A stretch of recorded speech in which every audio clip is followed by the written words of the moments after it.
Je vous transmets encore mes vives salutations dans le merveilleux nom et glorieux de Jésus-Christ, notre Sauveur et notre Seigneur, par la grâce de notre Père.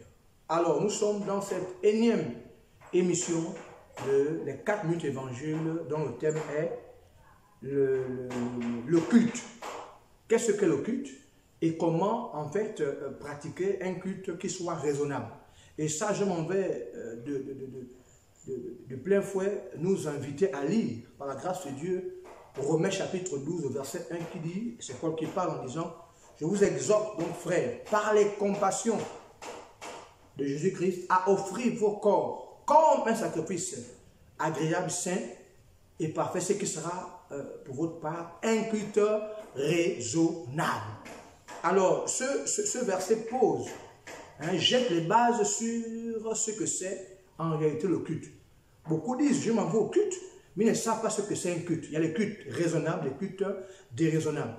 Et alors, nous devons faire attention, comme l'Ecclésiaste, que lorsque nous venons à la maison de Dieu, nous devons plutôt offrir le sacrifice des sensés, non des insensés. Ça veut dire quoi? Le culte, c'est l'ensemble, voilà, des pratiques ou encore des dévotions telles que la prière, l'adoration, la louange, l'écoute de la parole, les récits du ministère. Donc la prière d'ensemble, c'est cet ensemble de pratiques ou de dévotions qui confère véritablement à notre Père et notre Sauveur Jésus-Christ le statut d'être adoré, d'être vénéré. Ça veut dire quoi? Ça veut dire qu'en réalité, lorsque je me rends dans la maison du Seigneur, je m'en vais pour offrir à Dieu un culte raisonnable.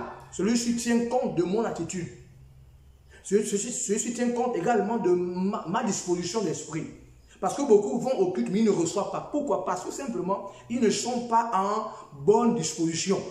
Donc, lorsque je pars de chez moi pour l'œuvre ou la maison de Dieu, je dois tout faire pour me débarrasser de toutes les pesanteurs socio-culturelles ou encore sociétales qui peuvent être des freins lorsque je vais devoir engager ma foi pour rencontrer le Seigneur. Le culte aussi, c'est le lieu où je viens en réalité communier avec le Seigneur via la prière, l'adoration, la louange, la célébration, mais aussi le témoignage.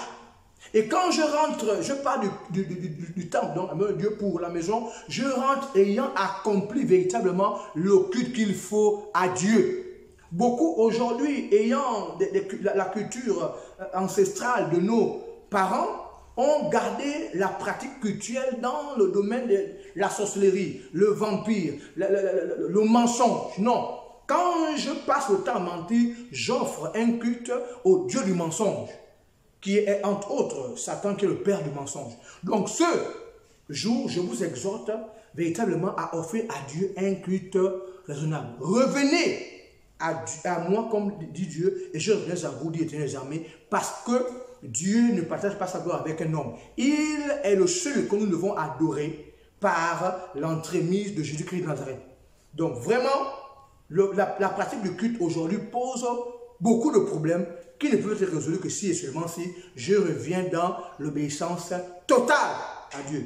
Sur ce, je vous invite à revoir nos pratiques cultuelles, nos pratiques dévotionnelles pour que le Seigneur soit le seul qui soit glorifié, peu importe l'horizon, le lieu, etc.